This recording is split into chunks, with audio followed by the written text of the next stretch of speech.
Olá, alunos, tudo bem? Na aula de hoje nós vamos falar sobre o Estatuto do Desarmamento, que é a Lei 10.826 de 2003.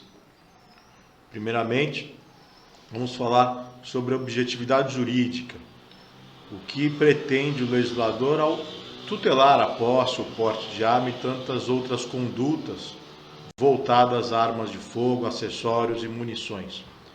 Bom, segundo a lei e a melhor doutrina, a objetividade jurídica é proteger a incolumidade pública, ou seja, a garantia e preservação do estado de segurança, integridade corporal, vida, saúde e patrimônio dos cidadãos indefinidamente considerados contra possíveis atos que os exponham a perigo.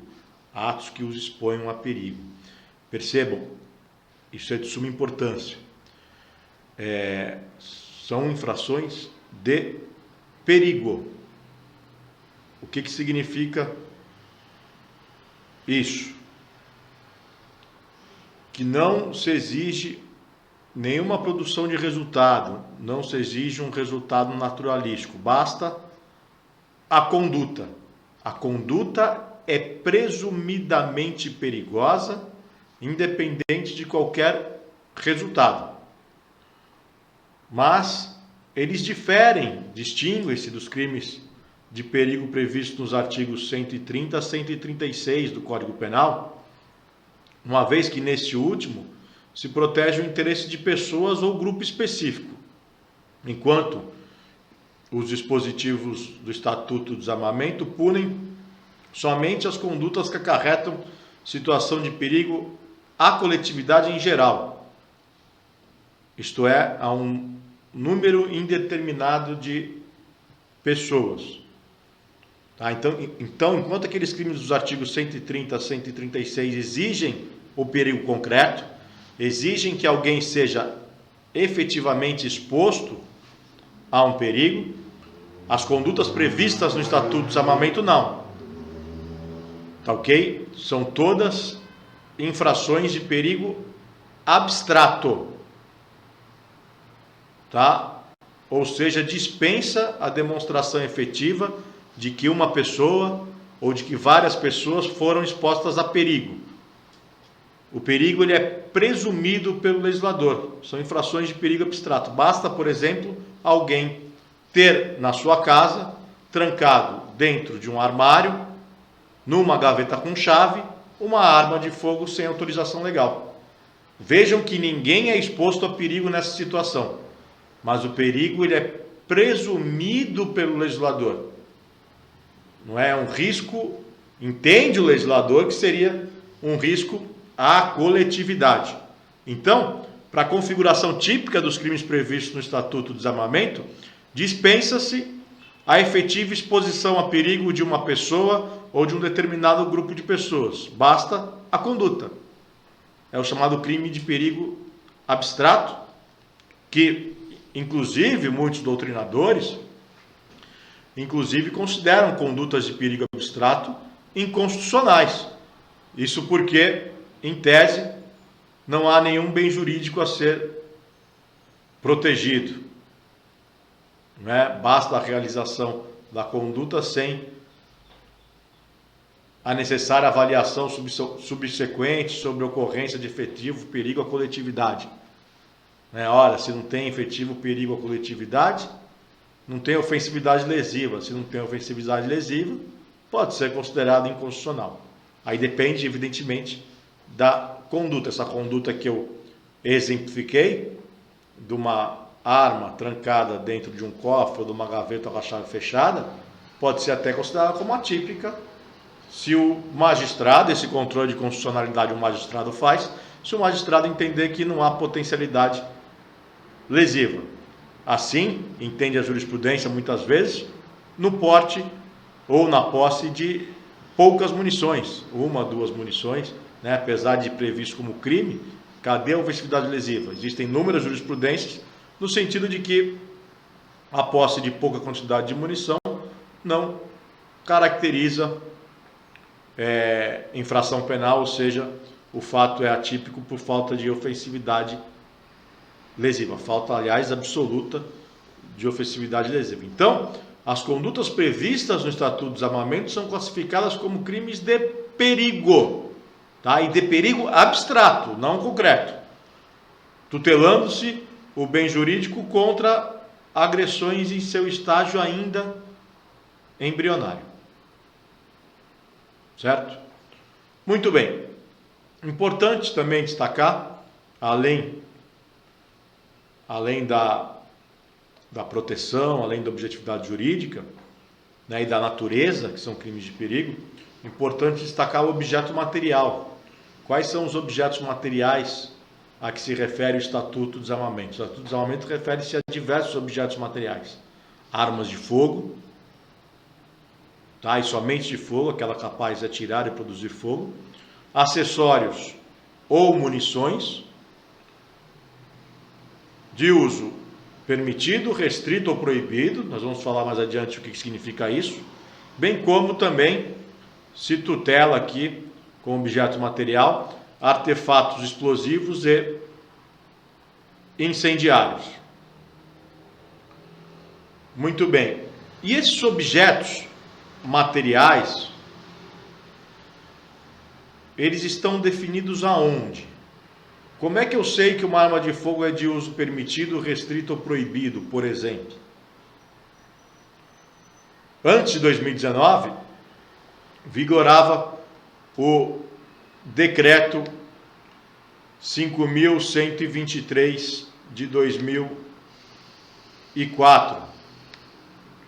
Tá, o Decreto 5.123 de 2004 regulamentava a posse, regulamentava o porte, requisitos para almejar, para conseguir porte, posse. Isso tudo foi modificado pelo novo governo. Atualmente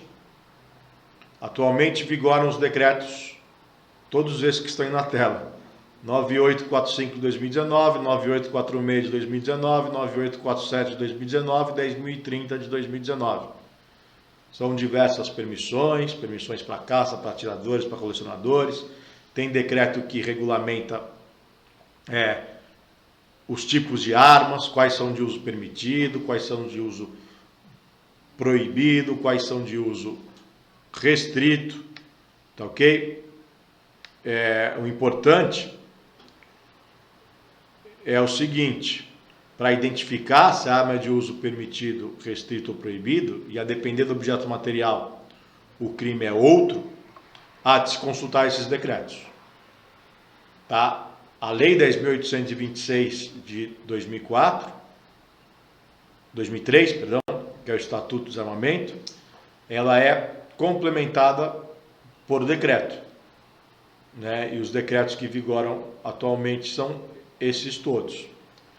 E o que mudou de 2003, como era de 2003 até 2019, o que mudou de 2019 para cá? Resumidamente, até 2019 eram armas de uso permitido, eram consideradas armas de uso permitido até 380, tá? Então 22, 38, 380. Acima disso, 765, 9mm, .40, eram todas armas de uso restrito. No entanto, essas armas que eram consideradas de uso restrito, pelos novos decretos, muitas delas passaram a ser consideradas como de uso permitido. Até a ponto 45 hoje é de uso permitido. E o que significa isso? O que são armas de uso permitido, uso restrito, uso proibido? Armas de uso permitido são aquelas que qualquer cidadão pode comprar desde que com autorização legal, né? Armas de uso restrito são aquelas de uso exclusivo das polícias e forças armadas. O cidadão comum só pode ter excepcionalmente mediante autorização do Exército, em casos excepcionais. E armas de uso proibido são aquelas classificadas em acordos e tratados internacionais das quais o Brasil é signatário, são armas de guerra, de uso proibido. E então, o impacto desses decretos, ele foi grande.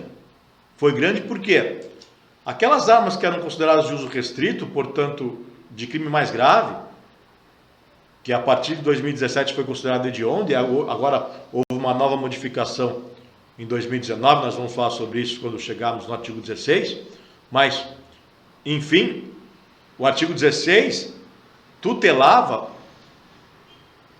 ou tutela ainda, as armas de fogo de uso restrito. E o crime do artigo 16 é muito mais grave do que os crimes dos artigos 12 e 14, por exemplo, que tutelam a posse e o porte de arma de fogo de uso permitido. Então, qual é o impacto desses decretos? Todos aqueles acusados pela prática do crime do artigo 16 do Estatuto do Desarmamento e cujo objeto, a arma de fogo, tiver sido rebaixada da categoria de uso restrito para uso permitido, são imediatamente beneficiados pelos respectivos decretos. Isso significa que os acusados pela prática do crime do artigo 16, em caso de aplicação do citado rebaixamento, por exemplo, quem responde a processo ou até cumpre pena por porte de uma 9mm, que era de uso restrito antes de 2019. A 9mm passou a ser o de uso permitido. Então, o crime deixa de ser do artigo 16 para ser do artigo 14 ou 12, dependendo se a arma estava em casa ou na cintura do acusado. Então, a lei posterior, ela retroage para beneficiar, reformatio legis in melius, Então, vejam bem, senhores, se o objeto material, que era de uso restrito, passou a ser de uso permitido, o crime passou a ser menor. E assim deve retroagir para beneficiar tanto aqueles que respondem ao processo, como aqueles que, inclusive, cumprem pena com trânsito em julgado, para diminuir. Ou seja, aplicar ou a pena do artigo 12, se a arma estiver em casa, ou do artigo 14, se a arma foi apreendida com o acusado na rua. Vale lembrar também que o delito de porte de uso restrito era considerado hediondo pela Lei 8.072, desde a Lei 13.497 de 2017, que inseriu no rol dos crimes hediondos a posse e o porte de arma de fogo de uso restrito, até a Lei 13.964 de 2019, o pacote anticrime, que não considera mais hediondo o porte de arma de uso restrito, mas tão somente o porte de arma de uso proibido, que se infere na qualificadora do parágrafo 2º do artigo 16. Então, a repercussão é enorme, porque, da mesma forma, retroage para beneficiar e tira a hediondez do delito, portanto, todas aquelas consequências penais que nós vimos no curso de crimes hediondos, Ou seja, lapso temporal menor para o livramento condicional, lapso temporal menor para a progressão de regime, e assim vai. Então, nesses pontos, os decretos representaram inegável novatio legis in melius, e como tal, retroagiram, atingindo até mesmo os processos com trânsito em julgado. Enfim, então a arma, o acessório ou a munição pode ser de uso permitido, restrito ou proibido, de acordo com a classificação pelos respectivos decretos. Munição nada mais é do que o projétil, E acessório, o que significa acessório? Nos termos do decreto 10.030/2019, acessório é o artefato que, acoplado a uma arma, possibilita a melhoria do desempenho do atirador, a modificação de um efeito secundário do tiro ou a modificação do aspecto visual da arma.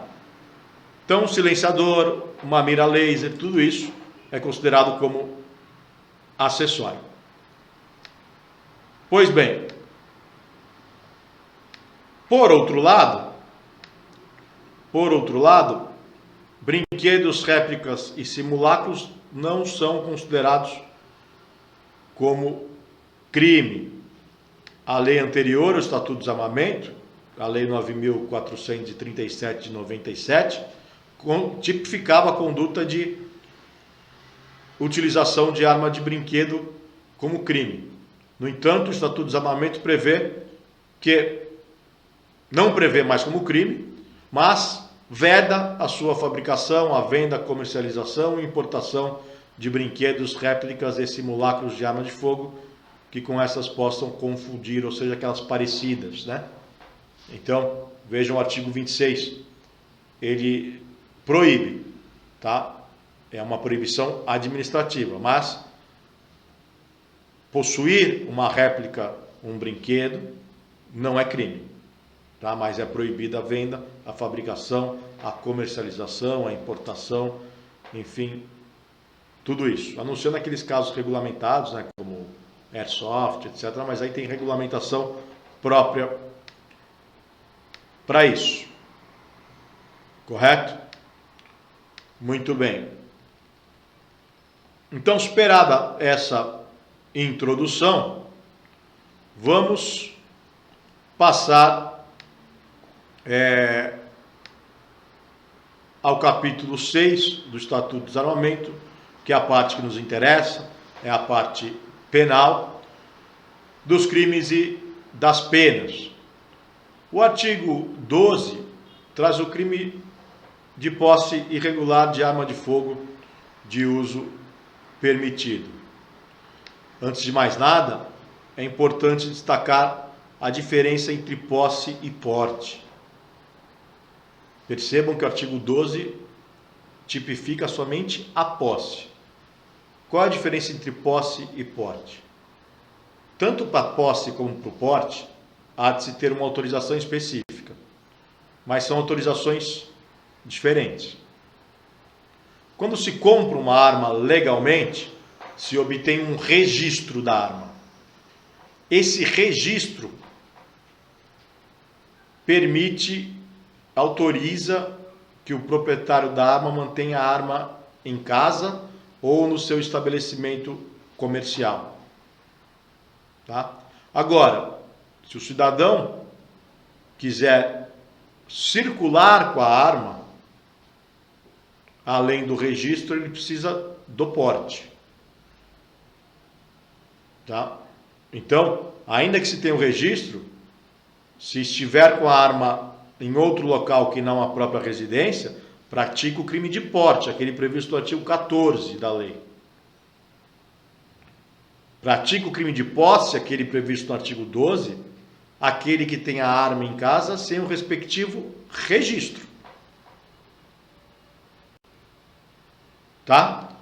Então, para ter em casa no estabelecimento comercial, basta o registro. Mas para circular com a arma, a autorização é outra. Então percebam, o artigo 12 diz o seguinte: possuir ou manter sob sua guarda arma de fogo, acessório ou munição de uso permitido em desacordo com determinação legal regulamentar no interior de sua residência ou dependência desta, ou ainda no seu local de trabalho, desde que seja o titular ou responsável legal do estabelecimento ou empresa. Então as condutas são possuir ou manter sob sua guarda. Percebam que ambas condutas são de caráter permanente, ou seja, se prolongam no tempo. Possuir significa ter a posse ou a detenção de uma coisa. Manter sob sua guarda significa guardar uma coisa. Portanto, o objeto deve estar mantido sob vigilância ou cuidado à disposição. Não é? Então percebam que são condutas permanentes. A todo instante que o agente mantém essa arma em casa, seja guardada, seja sob sua posse, não é? Ele, se não tiver a respectiva autorização, que é o registro, ele pratica o crime do artigo 12. É um crime permanente, está a todo instante em estado de flagrante delito. Né? E para a caracterização do crime do artigo 12, percebam que a lei traz um local, ou seja, exige que a conduta seja praticada no interior da própria residência ou dependência desta, como uma garagem, por exemplo, da própria residência, ou aí uma edícula, uma garagem, enfim, ou ainda no local de trabalho, desde que a pessoa seja o responsável ou seja o titular do estabelecimento, isso quer dizer, seja o dono ou o responsável legal. Muito bem, mas o crime só ocorrerá se a guarda da arma for em desacordo com determinação legal regulamentar, é o chamado elemento normativo do tipo. Foi o que nós dissemos aqui, só tem crime se não tiver registro. Se estiver regularizado, se tiver o respectivo registro, tem autorização. Desse modo, tendo autorização, não é crime. Então, há de se respeitar o elemento normativo do tipo. Só pratica a conduta do artigo 12 aquele que tem a posse ou a guarda em desacordo com determinação legal ou regulamentar, ou seja, sem os requisitos previstos pela lei para a posse ou guarda em residência ou no local de trabalho, tá ok? Ou seja, o respectivo registro. Muito bem, o elemento subjetivo do tipo é o dolo, né? A vontade livre e consciente de praticar a conduta, isto é, possui a arma sabendo que a possui, né? É o saber e querer, e inexiste qualquer intenção especial, foi aquilo que nós falamos. O perigo é presumido, basta o agente ter uma arma, ainda que trancada dentro de um cofre na sua casa, se não tiver o respectivo registro, em tese haverá crime, arma, acessório ou munição, não é isso? E percebam que o crime é de natureza formal, não exige qualquer resultado naturalístico. Então, para que a sua consumação ocorra, basta que a arma esteja na residência, basta que ela entre na residência ou no estabelecimento comercial. E aí resta uma dúvida, admite-se a tentativa? Alguns doutrinadores dizem que admite, mas não explicam. A tentativa se daria quando, por circunstâncias alheias à vontade do agente, a arma não ingressa na residência. Mas, ora, se ela não ingressou na residência, ou o agente adquiriu, e aí a conduta adquirir é verbo do artigo 14 da lei, né? Ou a pessoa está portando fora da residência, né? Ou adquiriu estão entregando, ou ela está portando fora da residência. Nesse caso, o crime é outro. Tanto na aquisição como no porte, o crime é do artigo 14. Então, nos parece que fica inviabilizada a tentativa. E a pena, que é de detenção de 1 a 3 anos e multa, né? Admite-se, portanto, aqui, se preenchidos os requisitos do artigo 89 da Lei 9.099 de 95, a suspensão condicional do processo. Muito bem. Em caso de condenação, pena máxima 3 anos, se for primário, admite-se a fixação do regime aberto e a substituição da pena privativa de liberdade por restritiva de direitos, já que o crime não é cometido com violência ou grave ameaça, é um crime de perigo. Não é? Muito bem. Os artigos 30 a 32 trazem prazos para a entrega da arma. Logo que o Estatuto de Desarmamento foi publicado, iniciou-se uma campanha ferrenha para desarmar a população, não é? Então, o artigo 30 originalmente previa um prazo aos possuidores e proprietários de armas de fogo não registradas, um prazo para que entregassem a arma. Esse prazo era de 180 dias, mediante a apresentação de nota fiscal ou outro comprovante de origem lícita pelos meios de prova em direito admitidos. Por outro lado, o artigo 32 concedeu o mesmo prazo para que possuidores e proprietários que não possuíssem a prova de sua origem fizessem mesmo assim a entrega à Polícia Federal, sem dar qualquer satisfação, hipótese em que seria presumida a sua boa-fé e lhe daria direito a uma indenização em valores fixados pelo Ministério da Justiça. Então a pessoa tinha duas opções: ou ia lá e regularizava, olha, eu quero um registro, ou ia lá e entregava, tá? Para regularizar tinha que ter a nota fiscal ou um comprovante da origem lícita, né? Ou para entregar, tanto faz, podia ter comprovante de origem ou não, entregava, ainda recebia uma bufunfa, recebia uma indenização. E esses prazos, eles foram constantemente dilatados, sucessivamente dilatados por medidas provisórias, por leis, tá? Então, foram sucessivamente dilatados, até que, enfim, em 2008, tá? Ou seja, 5 anos depois, estabeleceu-se um prazo definitivo. A regularização tinha que ser até 31 de dezembro de 2008. No entanto, não se estabeleceu um prazo definitivo para a entrega. Se estabeleceu um prazo definitivo para regularização, artigo 30. Mas para a entrega, artigo 32, não se estabeleceu o prazo definitivo. Então, até hoje, aquele que tem uma arma em casa irregular não pode mais regularizá-la, né? Mas pode entregá-la na Polícia Federal sem dar qualquer satisfação. Então percebam que a lei, ela aboliu o prazo, mas mantém o raciocínio de permitir a entrega do artefato à Polícia Federal sem que existisse uma punição, sem que exista uma punição. Ora, gente, se a lei traz uma oportunidade, uma permissão para a entrega sem dar satisfação e sem que exista punição, não há como puni-lo pela conduta de posse ilegal de arma de fogo de uso permitido, não é?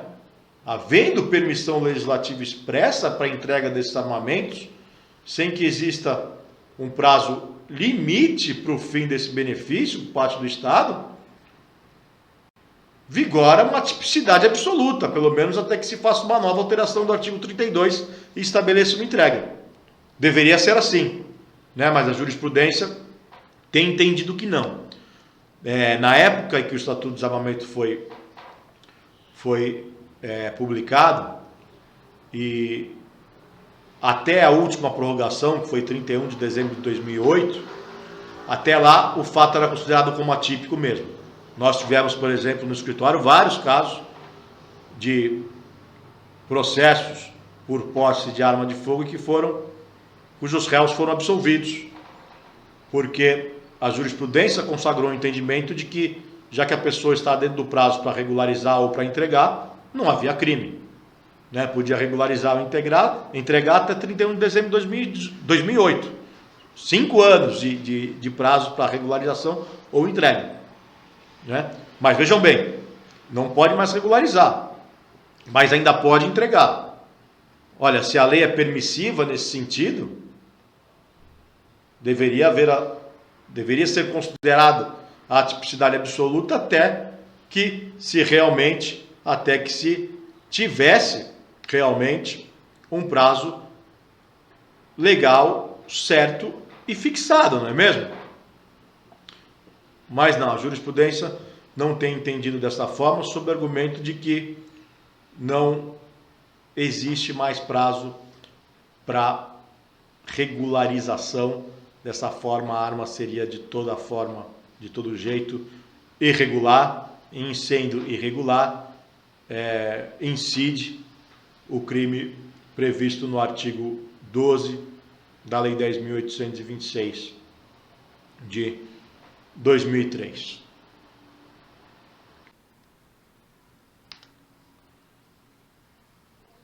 O artigo 13 do Estatuto do Desarmamento traz o crime de omissão de cautela. No presente delito, além da incolumidade pública, protege-se também a integridade física da pessoa menor de 18 anos e também da pessoa portadora de deficiência mental.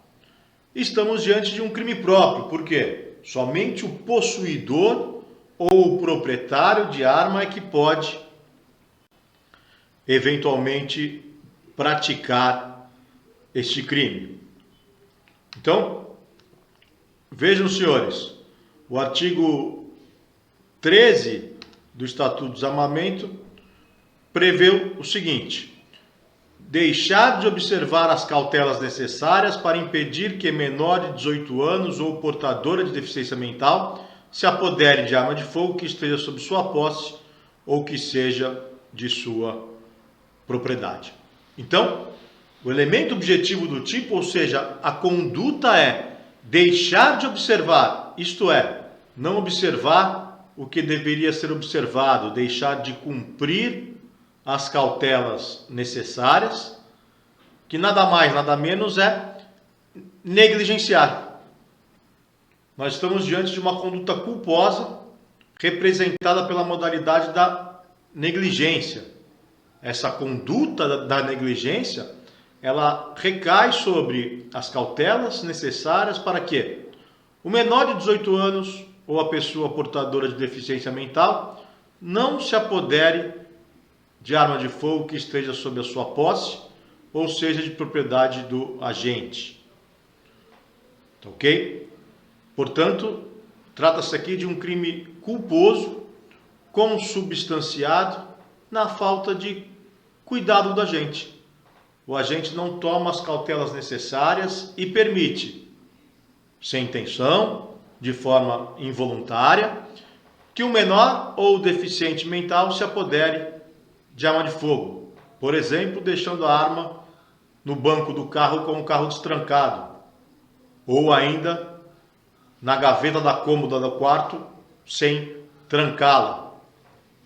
Ok? Então, este apoderamento da arma significa que ela saiu da esfera de proteção e vigilância do agente e passou para a esfera de poder do menor ou deficiente mental. É evidente que aquele que tem arma de fogo, a ele se exige o dever de cuidado. O dever de cuidado é exigido ao homem médio. O dever de cuidado é exigido na nossa vida cotidiana. É assim na direção de veículo automotor, por exemplo. É assim em trabalho que requer medidas de segurança, por exemplo. É assim também na posse ou no porte da arma, ou seja, é assim com relação ao possuidor ou proprietário de arma de fogo. Ok? Então o crime é culposo, consistente na inobservância do dever de cuidado com armas de fogo, agindo o autor com negligência. A negligência é a omissão, é a modalidade de culpa na forma omissiva, né?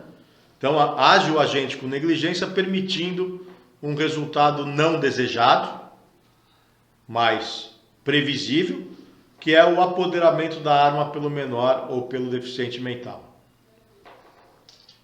É importante destacar que a conduta, o crime, só se consuma com o necessário apoderamento da arma. Ok? Trata-se aqui de crime material, pois este apoderamento é o resultado naturalístico. Não se exige, por outro lado, a comprovação de que alguém efetivamente ficou na iminência de sofrer uma lesão concreta. O crime é de perigo abstrato, nós falamos isso logo no início da aula. Esse apoderamento é o resultado não querido, cuja ocorrência completa o delito culposo. Ok? Então não se exige que alguém efetivamente seja exposto a risco concreto. Não se exige essa prova, Alguém vai dizer, é claro, professor, mas é presumidamente perigosa a conduta porque o menor se apodera, o deficiente mental se apodera. Sim, é presumidamente perigosa, por isso que é um crime de perigo abstrato e não um crime de perigo concreto. E uma vez que é crime culposo, não se admite tentativa. Ou o crime está demonstrado na forma consumada, ou ele é um fato atípico. Isso quer dizer que não basta o agente deixar a arma no local, não basta a quebra do dever de cuidado. Não basta a gente simplesmente deixar a arma, por exemplo, no banco do carro ou na gaveta sem chave. Para a consumação do crime e para a caracterização da conduta, já que não se admite tentativa em crime culposo, é necessário que o menor se apodere ou o deficiente mental se apodere da arma. Não tendo esse apoderamento, a simples negligência sem o resultado não desejado, que é o apoderamento, torna o fato atípico porque não se admite crime culposo, não se admite tentativa, melhor dizendo, em crime culposo. Ok? Muito bem. Esse crime, então, nós dissemos aqui no início do tópico que ele pode ser cometido por possuidor ou proprietário de arma de fogo. É um crime próprio. Exige uma condição especial do agente, que é ser possuidor ou proprietário da arma, correto? Agora, esse possuidor ou proprietário da arma, ele pode ter registro ou pode ter porte ou não. Isso pouco importa. Ainda que a pessoa tenha registro ou porte, menor, registro e porte ou somente o registro, o crime está caracterizado com o apoderamento da arma pelo menor ante a quebra de dever de cuidado. Tá, ok? Não se exige para a caracterização do delito que a pessoa não tenha registro ou porte. Ainda que seja autorizado a usar arma, ainda que seja um profissional, que em razão da sua profissão, por exemplo, tem o porte como um policial, né? Ainda assim, pratica o crime do artigo 13 pelo fato de negligenciar nesse sentido. Agora, e quando a pessoa não tem o respectivo registro ou o respectivo porte? Pratica qual crime? Aí nós estamos diante de um concurso material de crimes. Seja o crime do artigo 12, porque a arma está em casa e a pessoa não tem o registro. Seja o crime do artigo 14, que a arma está em outro local que não na residência ou no local de trabalho e a pessoa não tem o respectivo porte, né? Um ou outro em concurso material com omissão de cautela. Mas por que não tem aí, por que não se aplica o princípio da consunção? Porque um crime é doloso, outro é culposo. E aí fica inviável a aplicação de tal princípio no intuito de se absorver uma conduta menos grave, utilizada como meio para a prática de um crime fim. Essa regra não entra aqui porque a natureza dos crimes são diferentes. A natureza é diferente. Um é culposo e o outro é doloso, portanto não se aplica o princípio da consunção. Correto? Muito bem. O artigo 19 da Lei de Contravenção Penal, que previa o porte de arma antes do Estatuto do Desarmamento, aliás, antes da vigência da lei anterior, de 1997, o artigo 19 da Contravenção Penal sempre previu porte ilegal de arma de fogo e outras tantas condutas. Algumas dessas condutas permanecem vigentes.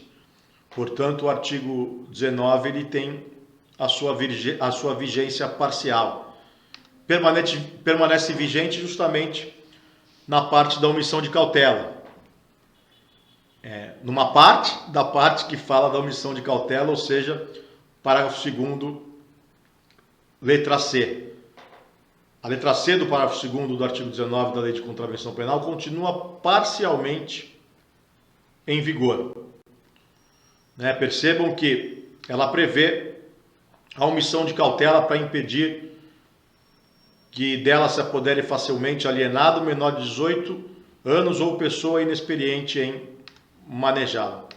Então, vejam só, será contravenção penal quando se tratar de arma branca, tá? Porque o Estatuto do Desarmamento não tutela arma branca, só arma de fogo, mas já a lei de contravenções penais fala em qualquer espécie de arma, né?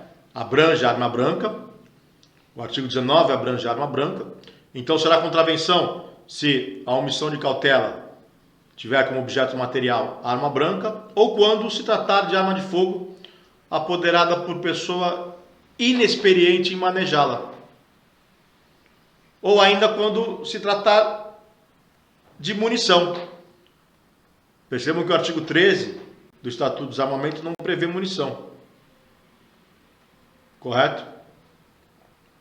Mas o parágrafo 2º do artigo 19 da Lei de Contravenções Penais prevê a omissão de cautela em munição. Então, naquilo que prevê o artigo 13 do Estatuto do Desarmamento, o artigo 19 da Lei de Contravenções Penais está revogado, né? Agora, naquilo que não prevê o artigo 13 do Estatuto do Desarmamento, ainda está em vigência o artigo 19 da Lei de Contravenções Penais. E percebam que nem o artigo 13 e nem o artigo 19 da Lei de Contravenção Penal se referem ao apoderamento de acessório de arma de fogo. Portanto, se o apoderamento for de acessório, o fato será típico. Então, concluindo, se o apoderamento for de arma branca, contravenção penal do artigo 19, parágrafo 2º, letra C. Se o apoderamento se der, seja de arma branca ou de arma de fogo, e se der por pessoa inexperiente no manejo, também será a contravenção penal do artigo 19.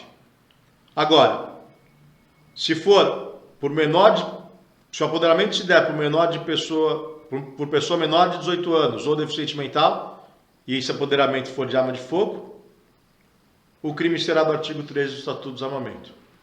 Se for munição, artigo 19 da Lei de Contravenções Penais. E se for acessório, o fato é atípico, porque nem o artigo 19 da Lei de Contravenção Penal, nem o artigo 13 do Estatuto do Desarmamento prevêem a conduta como típica. Correto? Muito bem. Vejam só, os senhores, que o parágrafo único do artigo 13 traz um crime equiparado. Mas aqui nós estamos diante de uma falha técnica do legislador, diante de uma falta de técnica do legislador, porque o artigo 13 traz uma conduta culposa. No entanto, o parágrafo único que equipara a essa conduta culposa, que traz as mesmas penas, traz uma conduta dolosa. É uma impropriedade técnica legislativa. Mas o dispositivo previsto no parágrafo único, ele tem a finalidade de prevenir a proliferação clandestina de armas de fogo, acessórios ou munição. E mais uma vez, trata-se aqui de crime próprio, porque só pode ser cometido pelo proprietário ou pelo diretor responsável de empresa de segurança ou transporte de valores. Vejam, senhores, o parágrafo único. Nas mesmas penas, incorrem o proprietário ou o diretor responsável de empresa de segurança e transporte de valores que deixarem de registrar a ocorrência policial e de comunicar à Polícia Federal perda, furto, roubo ou outras formas de extravio de arma de fogo, acessório ou munição que estejam sob sua guarda nas primeiras 24 horas depois de ocorrido o fato. Então, as condutas são deixar de registrar a ocorrência policial e deixar de comunicar à Polícia Federal. E para a caracterização do delito, é necessário que os objetos estejam sob a guarda do sujeito ativo e que tenham decorrido ao menos 24 horas sem que a comunicação seja feita. Portanto, nós estamos diante de um crime omissivo próprio ou omissivo puro, assim considerado pela doutrina, sendo suficiente a mera omissão do agente. Mas apesar de ser um crime omissivo, ele é doloso, tá, gente? O elemento subjetivo do tipo é o dolo. Consiste na vontade livre e consciente de não efetuar o registro e a comunicação devidos. A omissão culposa aqui não configura tipo penal por falta de previsão legal, só se pune a conduta na modalidade dolosa. Então, apesar de ser uma conduta omissiva, a omissão é dolosa. Não se confunde com a negligência, que é a omissão em forma de culpa. Aqui a omissão é dolosa.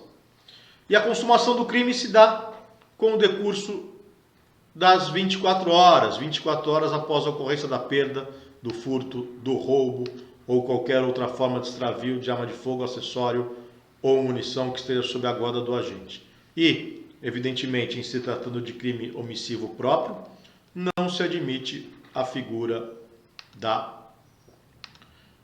tentativa.